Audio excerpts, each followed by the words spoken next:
Okay, so isang magandang umaga pong muli sa atin mga kapatid. Kumusta po tayong lahat mga kapatid sa araw na ito?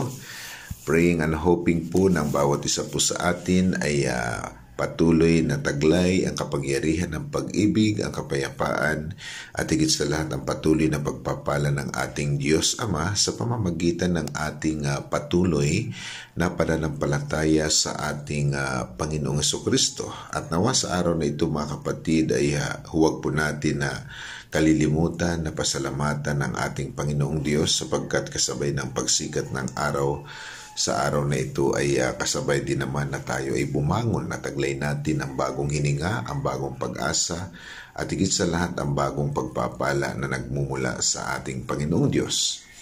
At sa araw na ito mga kapatid ay bago po tayo dumako sa ating sama-samang pagsamba ay huwag po natin kalilimutan na unahin po muna natin ang makipag-fellowship sa ating Panginoong Diyos upang ihanda ang ating mga isip at ang ating puso bago tayo humarap sa Kanya sa araw na ito mga kapatid. At higit sa lahat, sa ganito pong ginagawa natin mga kapatid ay mas lalo po natin nakikilala ang ating Panginoong Diyos, lumalago po ang ating pananampalataya at higit sa lahat ay nagiging matibay, nagiging matatag po ang ating pakikipagrelasyon sa Diyos sa pamamagitan ng Kanyang mga salita. Kaya mga kapatid ko kay Jesucristo,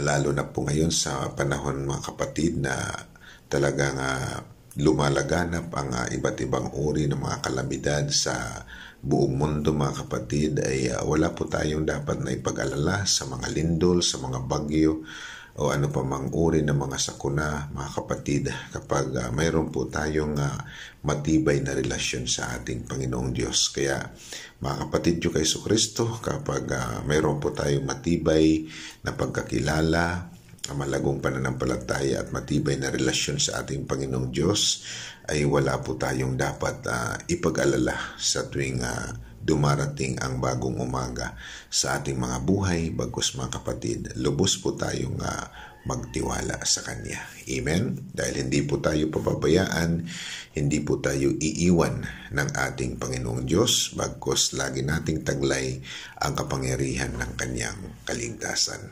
Amen? Okay po, so ngayon naman po mga kapatid ay dadako na po tayo sa ating Sunday morning devotion at ang topic po natin ngayong umaga ay pinamagatang ang kapangyarihan ng sama-samang pananalangin at pagsamba sa Diyos ay magbubunga ng kaligtasang mula sa Diyos. Amen?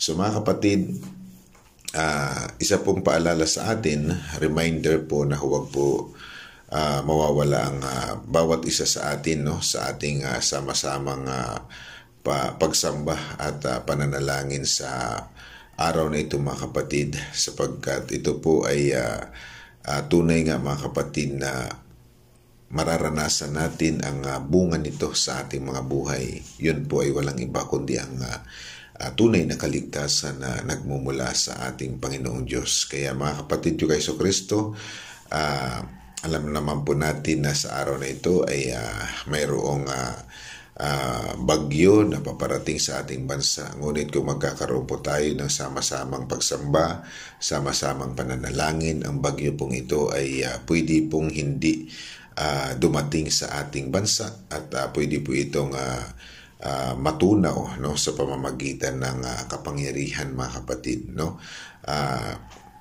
Bunga ng ating sama-samang pananalangin at ating pagsamba sa ating Panginoong Diyos. Amen? So para po mas lalo po natin maunawaan kung ano po ang kalagahan ng pagsama-samang pagsamba, pananalangin at pag-awit sa ating Panginoong Diyos, ay basahin po natin ang talata na mababasa natin sa Gawa chapter 16 verse 25. Mga kapatid, sabi nga dito, nang hating gabi na, sina Pablo at Silas ay nananalangin at umaawit ng mga himno sa Diyos. At ang mga bilanggo ay nakikinig sa kanila. Biglang lumindol ng napakalakas at niyanig ang mga pundasyon ng bilangguan. Agad na nabuksan ang lahat ng pinto at nakalag ang mga tanikala ng lahat ng mga bilanggo. Kaya mga kapatid ko kay Jesucristo, napakaganda po itong mensahe mga kapatid na mararanasan natin kung anong kapangyarihan ng sama-sama nating pananalangin at pagsamba sa ating Panginoong Diyos mga kapatid. Sabi nga dito ay maraming nabuksan mga kapatid, no? Na maraming nabuksan at maraming nakalaya na mga bilanggo. At alam naman po natin mga kapatid na sa panahon natin ay marami pong nakabilanggo sa takot, nakabilanggo sa pagdududa, nakabilanggo mga kapatid sa mga paniniwala na hindi na ayon sa kaisipan ng Diyos o ayon sa plano ng Panginoon. Ngunit ang mga trahedyang ito ay inaalaw ng Panginoon, tulad ng mga lindol, mga bagyo, mga sakuna. Minsan inaalaw ni Lord sa ating mga buhay para mabuksan sa atin yung tunay, no? Mabuksan sa ating mga isip at puso ang tunay na pagkakilala natin, no, sa ating Panginoong Diyos, na wala po talaga tayong ibang aasahan, no, habang tayo ay nasa mundong ito. Wala pong iba kundi ang pagkakaroon po talaga natin ng tunay na relasyon sa Diyos. Tulad nitong nangyari kay na Pablo at Silas at sa kanilang kasamahan ng mga bilanggo, mga kapatid, ng niyanig ng Diyos ang kanilang kinalalagyan at nagbukas ito sa kanila mga kapatid ng kalayaan sa bawat isa sa kanila. Kaya ganun din mga kapatid sa ating buhay, habang tayo po ay sama-samang sumasamba at nagpupuri at nananalangin sa Diyos, ay marami po siyang binubuksan sa ating mga buhay, at ang bunga po nito ay nagkakaroon po tayo ng kaalaman at nagkakaroon po tayo ng kalayaan mula sa pagkaalipin ng mga paniniwala sa mundong ito mga kapatid. Kaya purihin ang salita ng Diyos sa umagang ito mga kapatid. Okay, so mga kapatid ko sa ating Panginoong Jesucristo, ang ating sama-samang pananalangin at pagsamba ay may dakilang kapangyarihan. Hindi lamang po ito isang pagtitipon, kundi ito ay isang pagkilos ng pananampalataya na kumikilos sa ating espiritual na pamumuhay. Sa kwento ni na Pablo at Silas ay makikita natin mga kapatid na kahit sila ay nakakulong, hindi nila pinahintulutang manahimik ang kanilang pananampalataya. Sa halip sila po ay sabay-sabay na nanalangin at sumamba sa Diyos, at sa gitna ng kadiliman at kawalan ng pag-asa ay kumilos ang kapangyarihan ng Diyos. Niyanig ang bilangguan, nabuksan ang mga pinto at nakalaya sila. So ito po mga kapatid ang larawan ng kapangyarihang nagmumula sa Diyos kapag ang mga anak ng Diyos ay nagkakaisa sa panalangin at pagsamba. Ang Diyos ay nalulugod, at kapag ang kanyang mga anak ay nagsama-samang hindi lang para humingi mga kapatid, kundi upang magpuri at magpasalamat sa Kanya, at higit sa lahat magtiwala sa Kanya ng may iisang puso. Kaya ngayong linggo mga kapatid ko kay Jesucristo ay alalahanin natin na kapag tayo ay nagkakaisa sa ating panalangin at sa ating pagsamba, ang mga tanikala ng kaaway sa ating mga buhay ay pwedeng malagot. Tanikala ng takot, ng kasalanan, ng kalungkutan at ng kawalan ng pag-asa. Dahil kapag sa Jesucristo ang sentro ng ating sama-samang pagsamba, tiyak na may kaligtasan, kagalingan, kalayaan at higit sa lahat kapayapaan na darating sa ating mga buhay na nagmumula sa ating Panginoong Diyos sa pamamagitan ng ating Panginoong Jesucristo. Amen? Okay po, so ngayon mga kapatid ay dadako naman po tayo sa ating pagninilay-nilay sa ating mga sarili mga kapatid. Sabi nga dito, kapag ako ba ay sumasama sa panalangin at pagsamba, nakikibahagi ba ako ng buong puso? Amen. Hinahayaan ko ba ang Diyos na kumilos sa aming gitna tuwing kami ay nagkakaisa sa pananampalataya? So mga kapatid, kailangan sabi nga, kapag tayo ay sama-sama. Mahalaga po mga kapatid na hindi lamang po tayo nagsama-sama sa ating pagsamba at sa ating pananalangin at sa ating pananampalataya. Mahalaga po ang ating pagsama-sama na mayroong pong pagkakaisa. Amen?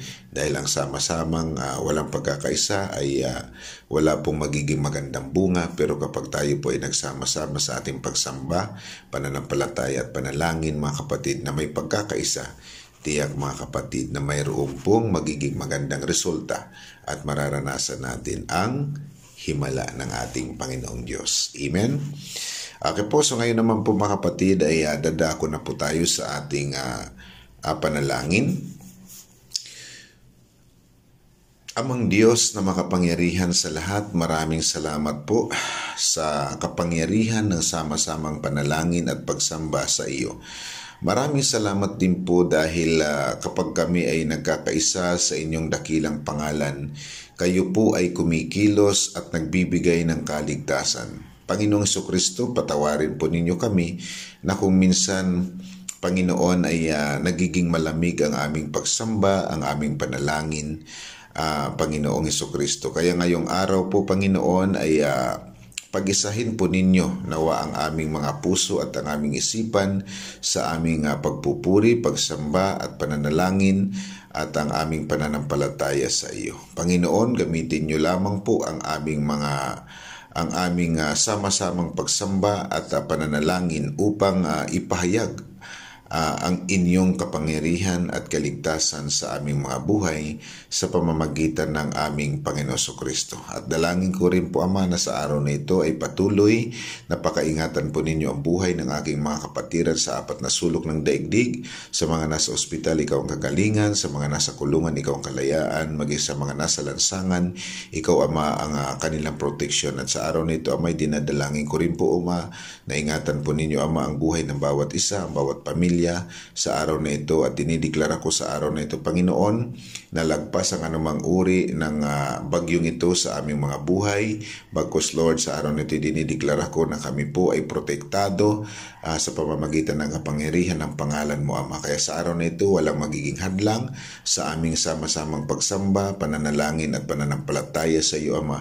Bagkus sa araw na ito, taglayin mo nawa namin, Ama, ang pag-iingat na nagmumula sa iyong kalooban, Ama. Kaya sa araw na ito muli, Ama, ay hinihiling ko po sa inyo na naway igawad po ninyo sa amin ang iyong masaganang basbas. Patuloy nawa na sumaamin, Ama, ang kapangyarihan ng iyong pag-ibig, ang kapayapaan at ang pagpapala. Receive it in your spirit right now.